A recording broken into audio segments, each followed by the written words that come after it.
Welcome to Track is Our Field.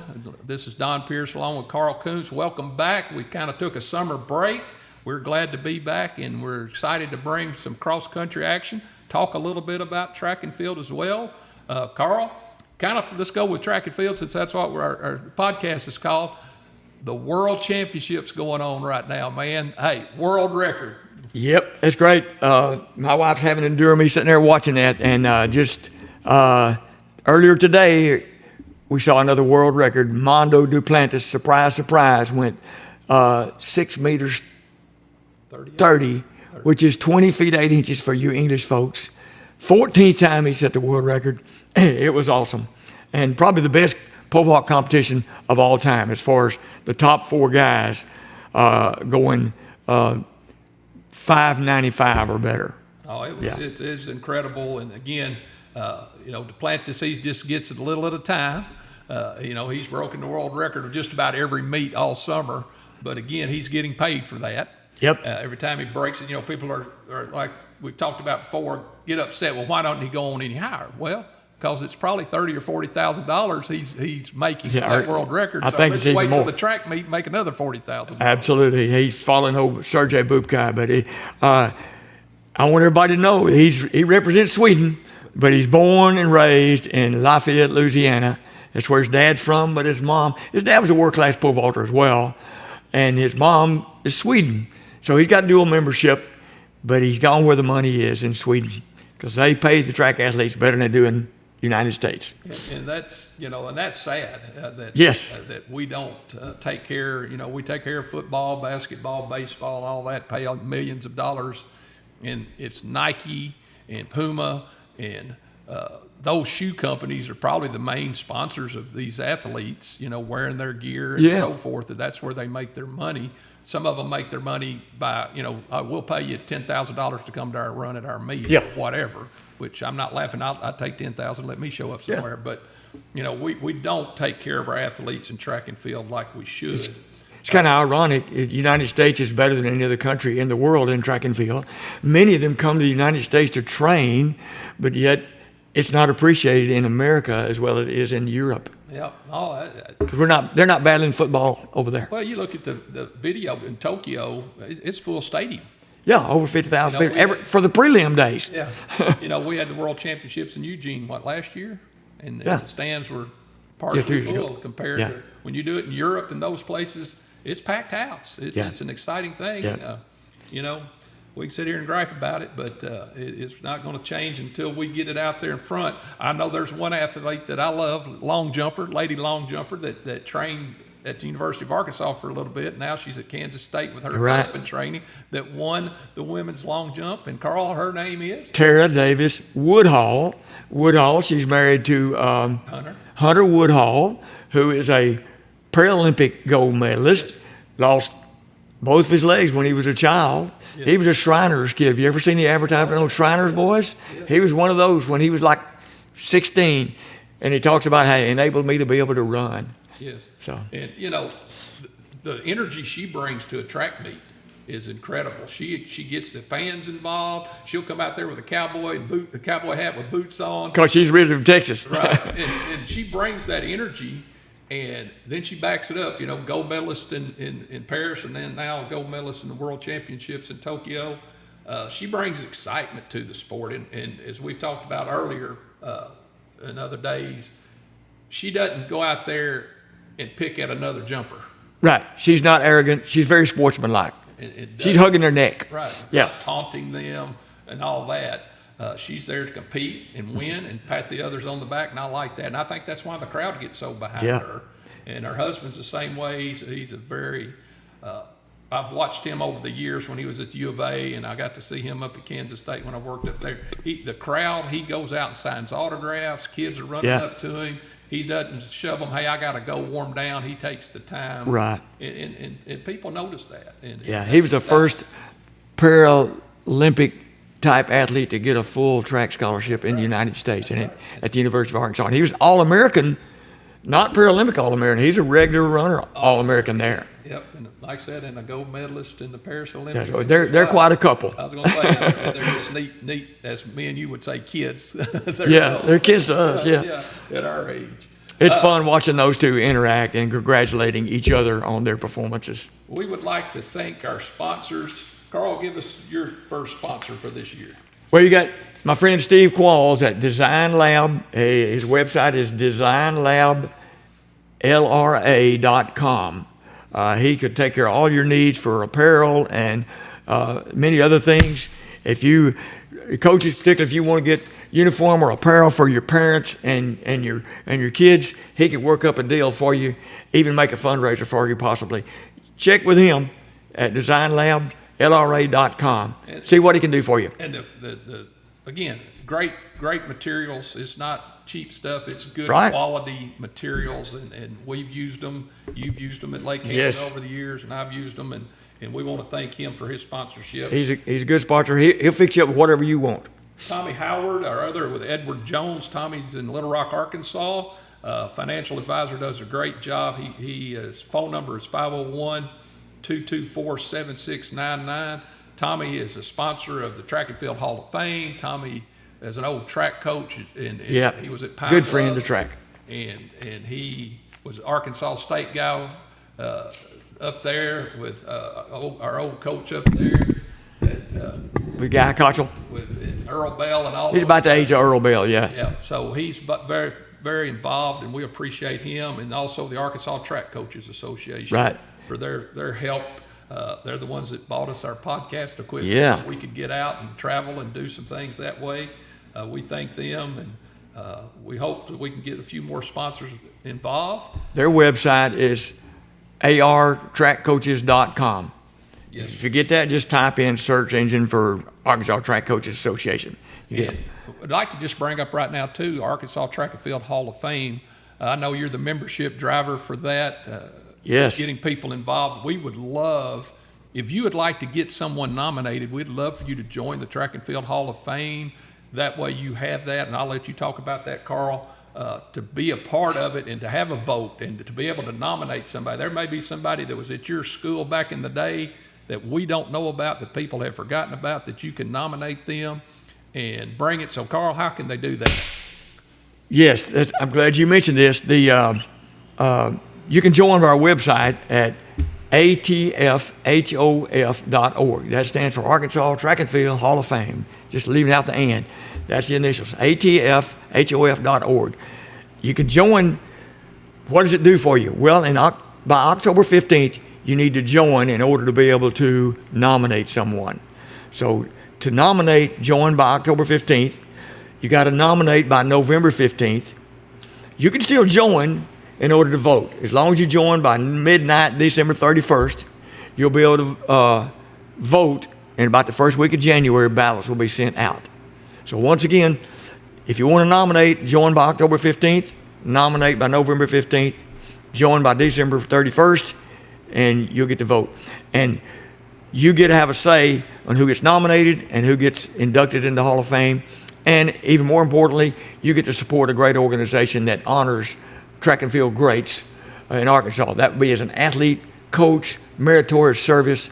And Don, talk about the high school kids we honor at that banquet each year. Well, we bring in our kids that had a great year, top 10 kids, as far as how they did it, the academic end of it as well. We recognize kids with ACT scores that are involved in track and field, and that always blows my mind, all the 30s and 32s and that ACT scores.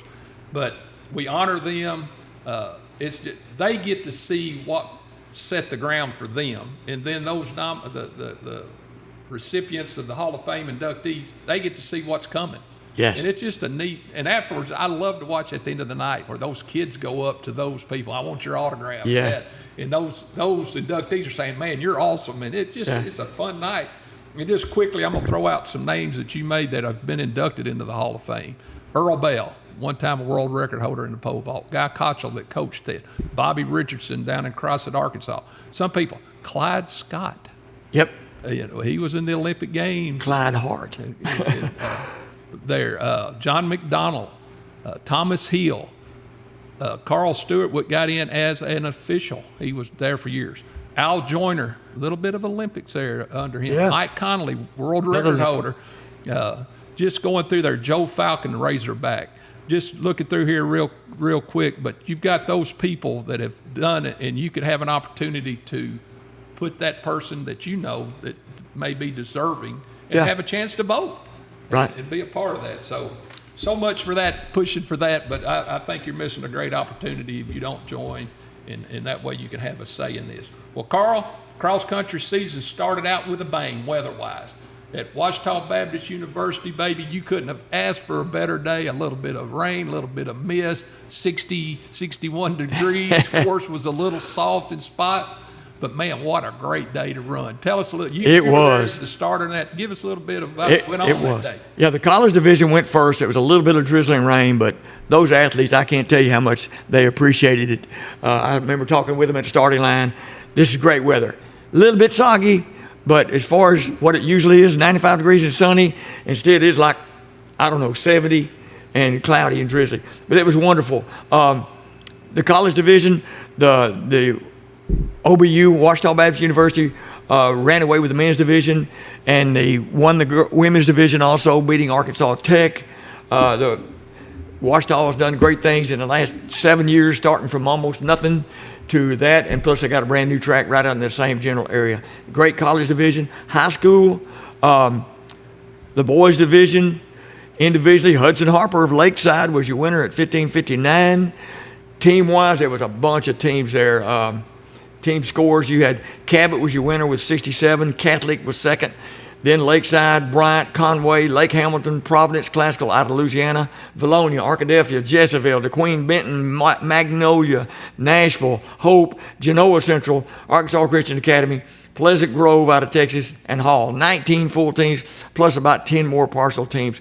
Bunch of kids participating. In the girls division, you had your individual winner was Emma Fowkes. She was a freshman sensation at Valonia last year. Sophomore ran 18, 25, 73. Good meet there. The meet was won by Cabot with 52, Mount St. Mary's 78. Then you had Valonia, Lake Hamilton, Bryant, Conway, Pleasant Grove, Benton, Arkadelphia, DeQueen, Hope, Providence Classical out of Louisiana, Nashville, and about 15 teams had partial teams, including Lakeside. Didn't have quite a full team that day. So that was a good way to get it started. Sure was. And just going on and following that with OBU, just sharing with that a little bit, they raced at Texas A&M this weekend, did they not? That's right. They went down there. I know there was a Lake Hamilton girl. That's the reason I saw that. Yeah. Miss Inman. Yeah, Laney Inman. I had that video on Facebook. I don't have the all results right offhand. I remember reading them. I saw them at one point, but again, though, I guess my point is this: is you can go to Ouachita Baptist University and you can go run at an SEC facility and get to compete against Division I schools. It's not, well, we're just going to OBU and SAU or Harding. You're getting to travel. Absolutely. And Coach Guyman and those guys do a great job at Ouachita and put on a great cross-country meet and started track last year there. And across the street now, your old alma mater, Henderson State University. Did they hire somebody? They did. July 14th was his first day. We've had some visits already. Brett Charlton came here as a head coach at Lady of the Lakes College in San Antonio, Texas. He's originally from Illinois. I'm impressed with him. He's a young guy. He's already beaten the bushes recruiting.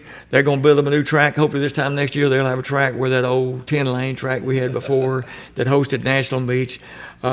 Their intention, all the leadership at Henderson with Trey Berry, I'm impressed with them. They want to bring things back and be strong. Well, and Trey did that at SAU when he was president yes, he did. High school. Yep.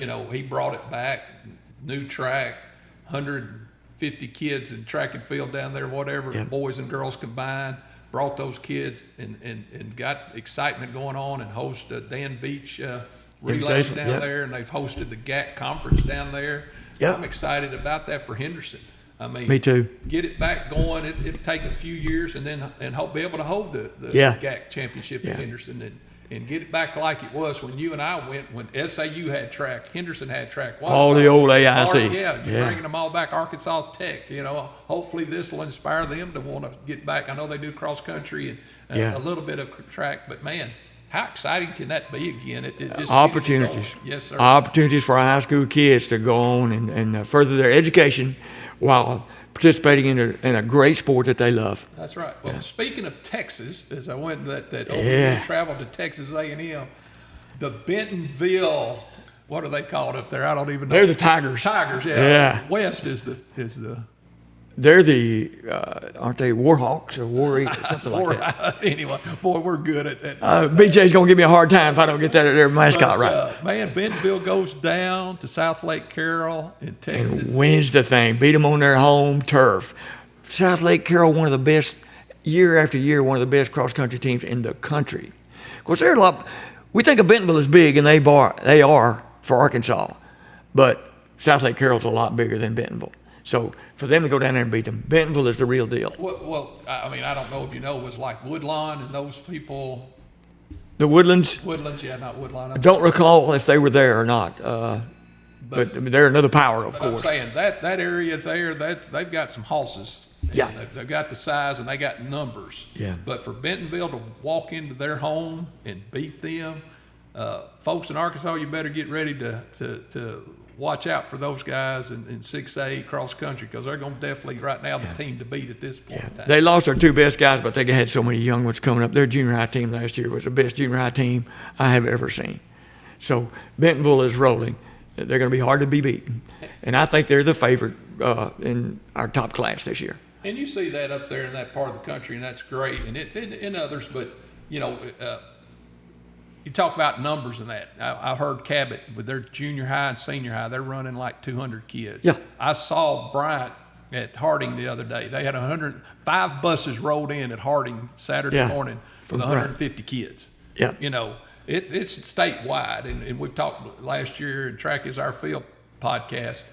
Track is not dead. Cross country is not dead in Arkansas. It's better than it's ever been. And the numbers prove that. Our numbers keep increasing. If you think it's dead, you need to get out and check it out. It's better. Track and cross country. We had the record-setting amount of participating in the state cross country meet last year as well. And record-setting numbers in track last year. We could go on and on.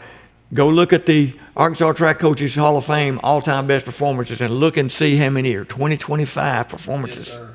It was incredible. And somebody mentioned the other day to me, too, the women, in the past maybe, but right now, maybe the women's top 10 women may be best that it's ever been in Arkansas as far as distance runners right now. Absolutely. Like you're saying. Yeah. If you look at the records from last year and what's back this year and what's coming, that women's distance right now in Arkansas is incredible. I believe 5 of the top 10 performances ever were done last year in the girls' 3,200 meter run. And of course, who's the favorite there in the women's? Probably Rogers and Bentonville duking it out. And I don't want to overlook anybody, but Fayetteville always to be reckoned with. Maybe Bentonville West, all those Northwest for sure. And most of the 6A schools are in the Northwest Arkansas, but Cabot, being a big school, they're good. They're good too. Bryant's always respectable, so they're very competitive. So it's just going to be fun to watch. There's a lot of great kids out there running cross country. And it mile split, you could go there and see results and look at those things, and it's incredible. And we'll get, as this goes on, getting towards the state cross country meet at Oaklawn Parks or Oaklawn Racetrack and Casino, whatever it's called. The state meet's going to be there November 6th and 7th, and I don't have the actual. There's 3 divisions one day, 3 the next, and I'm sorry I don't have exactly which division goes which. Next podcast we'll have that down for you, but we got a little time yet. November 6th and 7th on the infield of Oaklawn Park. No, they don't run on the racetrack. On the infield. If I do say so myself, it's a great place to run. It's challenging. It's got hills on it. People don't think so, but it does. And it is very spectator friendly. Just a great place to watch it. And real bathrooms, not porta potties. Got a great place for the awards program built in there for us. It's an ideal place to have it. I think so. Is. I really do. Our courses over the years that we've gone to, and as coaches we raced at, Oakland is it. I mean, far as a fan, you get to watch. You can get, like you said before, up by the cedar tree. Yeah. And sit there and maybe get some binoculars for when it gets off. But you can see, and you can run across back and forth 50 yards, is it, across there? Yeah. To see them. You can see your kids 6-7 times come back. At least get in their face. I'd have to stop counting at least 6 or 7 times. And then you can, the start line's not too far from the finish line. Like I say, it's a very good spectator-friendly course. And the fans, you have been there, and if you've never been, you need to come. Exactly. And if you've got a granddaughter running or a grandson, make a sign. There are people wearing signs, people are running around with their school flags. I mean, it's just a really neat atmosphere. And if you can come during when your grandchild or your child's coming, hey, take a day off of work. You dads, y'all gonna take time off to go deer hunting. You can go take time off to watch your child from work to run, and I know you do anyway. But I'm just. Hey, it doesn't have to be your child. If you're just interested in athletics, if you want to watch a bunch of athletes, give it their all, lay it on the line, come out there and watch that thing. The Lake Hamilton Invitational out there, there's no entry fee there. There is at the state meet, but the Invitational there's not. It's free admittance to come out there and watch some kids give it their all. Right, at state meet, it's due to awards and that. AAA hosting it's it. like you go to the football games on Friday night and that. So same thing with that, but it would be well worth your dime to come and watch. Well, we started off at Ouachita Baptist with great weather, and then this past weekend it was hot. I was at Harding University on Friday night for the collegiate race. And when some of those women finished, they were just falling out because it was. I think when I started the gun, I looked at my watch and the temperature was 93 degrees. It started the women's race there. And Vivian Kipkorar. Vivian is a freshman at Harding. She came in this summer. I talked with the track coach, not Coach Hood, the assistant track coach, I think the throws coach. And she came in this summer. She's an 800, 1500 runner. And they said, hey, we'd like for you just to train, get involved a little bit with cross country, get you a good base under you, all the things you do. And we'd like for you to get involved in cross country. And she did. And she goes out and wins the thing on her first ever cross country meet. 1833. To go out and do what she did, it was incredible to watch. So that'll be one you need to keep an eye on as the year, and especially when it gets on to outdoor. Yeah. She hits that 800, 1500. They may move her up to the 10K. Or whatever. She might move up. But, even if they don't, it's going to help her 1,500 times. Absolutely. Absolutely. Speaking of that, I'm jumping all over the place. I love doing this because we're on a podcast. You can do that. Yeah. The World Championship, we had someone get DQ'd in the 1500. Cole Hawker he was boxed in. He couldn't go anyway, so he wormed his way through and impeded a guy. The last I saw, the U.S. had filed an appeal for that. I doubt they win it. I mean, it's already happened. Some of you may have already heard, but it was recorded 5:30 this morning or something, and I was watching it before we came over. And last I heard, they've appealed, but I doubt they win it. I was going to say. I'm afraid we've lost him. But the Olympic gold medalist, and he's trying. There's too many good ones in one wad. In that heat. He tried to get through to get out, and had to work his way through and kind of push a little bit. Hey, if you're not rubbing, you're not racing, man. Come on. He had no way to go. He couldn't go right, couldn't go left, couldn't even drop back. Right. No way to go. It was a pile, yeah. But just stay where he was, which was not in the top 6 is what he had to get. Right. It's a bad situation. On that end. But at Harding, had to meet hot, came back on Saturday with high school. Harding, this is either year 2 or 3 for them having this meet. Got a great course up there. Gentleman has given them basically his farm there to put a course in, and they've really worked it, and it's a neat course to watch. Again, it's one of those you can watch your kids run. They didn't have a whole lot of schools like OBU did, but OBU's been having cross-country meets there for years. Yeah. And years, and Harding's trying to get there as well. They had 12 men's teams. And Harding won that, and they also won the women's teams. Only about 7 women's teams, but. And then the young lady from on the high school part from Jonesboro had a really good, outstanding race. Lauren Thompson. She ran 18:15. So she actually beat the college women. girls, Yeah. From Jonesboro. Jonesboro's doing something in cross country. They've stepped it up because they had a boy win too. Team-wise, let's see. Mount St. Mary's won it with 33 points. The Rock Christian Academy, Bryant, Benton, Marion, Conway, Christian, East End were the top 7 in order. Then there was about 8 other schools that had partial teams. The men, the boys, I should say, high school, we call them boys. Harper Huckabee from Jonesboro ran 15:51. A very good time there. Team scores there. Bryant, with all that crew, came up on top with 43. The Rock Christian with 58. Then Jonesboro, then Catholic, Marion, Benton, East End, Conway Christian, Arkansas Christian Academy, and about 4 other partial teams there for that meet. So it was good. It was good. It was, like I said, it was seasonably hot. Yep, kind of early cross country, hot, and again, OBU got lucky with not hot. Yes, it was great over there.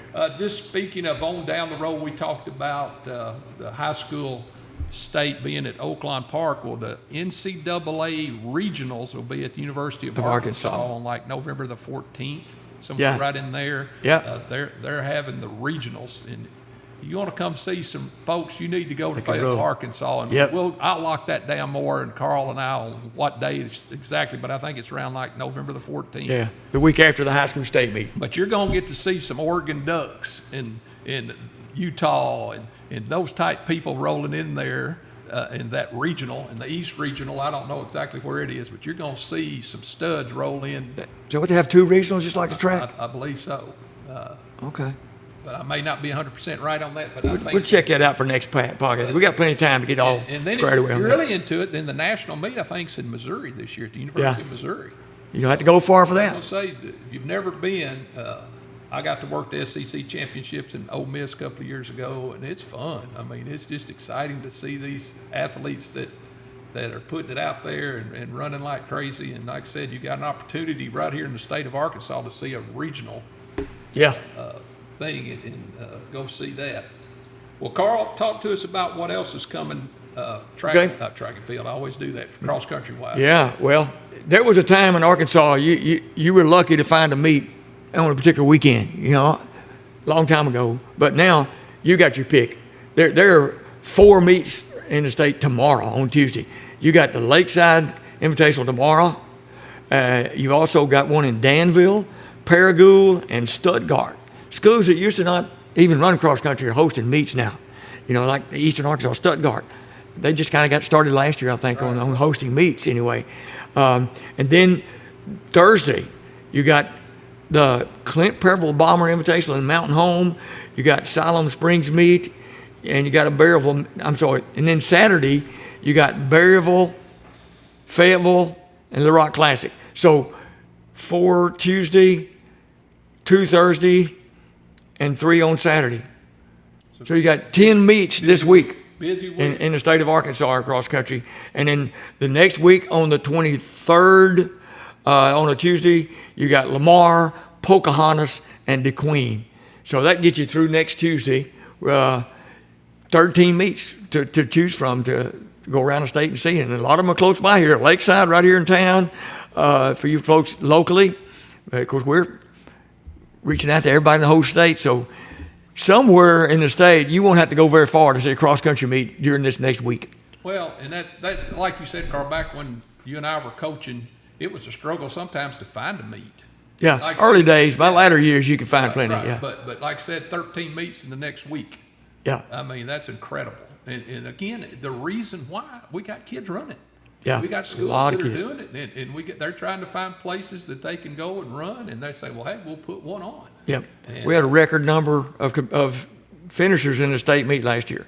The numbers in cross country, just like track and field, are going up and up, and the quality is going up and up. Well, we hope as we start this podcast back this year, and as these meets get to going, we can start talking more about schools, the Mountain Homes, the Bentonvilles, the Rogers, the Jonesboroughs, the Lake Hamiltons, the Lakesides, all these schools. We'll start seeing who's going to start rising to the top and who we can look at in the state, who's going to win it maybe. Yeah. but we're still early in the year. We wanted to get going again with this and start bringing this up. You coaches and that are listening, if you've never subscribed, when you get on YouTube, hit the subscribe button so it'll get out there more to other people. We'd love for people to start listening to that. And again, we're hoping to go to work with some school close by to maybe set us up and to make our podcast even better. We're doing the best we can do, and we're going to try to travel some more this year and talk to people, and maybe set up at the state cross-country meet when we get there, or maybe set up at just some local meets and talk to athletes and coaches. But if you have any information, my email is Don Pierce, Pierce, all that's one thing, 1979 at gmail.com. Something you would like for us to talk about, an athlete that we might have missed that you'd like us to look into and we can share about that. That's my email, Don Pierce, 1979 at gmail.com. Would love to hear from you. If you've got some coaches or athletes that are listening, send us something so we know because we don't know everybody. We try to keep up through. And it's easy to forget people from way back, you know. My email is Karl.Koonce. That's KARL.KOONCE at LHWolves.net. LHWOLVES.net. My old Lake Hamilton email. But we would love to hear from you. You can give us pointers of what we need to do better. You know, we're old, but we're willing to learn. We're lifetime learners. And this new stuff, podcasting and all that's new to us, but we're going to try to make it better, even better. Again, we're at 31 minutes. We try to keep this around 30 minutes, and that's what we like to do. As you're driving down the road listening or whatever, we don't want to just bore you to death and go for 2 hours, which we could, but we won't. But we thank you for listening to Track is Our Field. Right now, it's cross country is our field. We're going to be talking about that, and then as track season gets closer, we'll start talking about that as well, indoor meets and then outdoor meets. Going to interview some more college track coaches that we've not gotten to yet around the state. So, and we may, like I said, Karl and I can travel. We may try to go to some of these schools and maybe talk to some head collegiate coaches and some collegiate athletes, and hopefully maybe be able to get out and go to some high schools and talk to the coaches and athletes live at their schools instead of trying to reach them on telephone. That'd be great. But again, we thank you for joining us. We hope you have a great rest of your day, and we look forward to having you listen to us next time we're on. For Don Pierce and Karl Koonce, we want to thank you for joining us on Track is Our Field.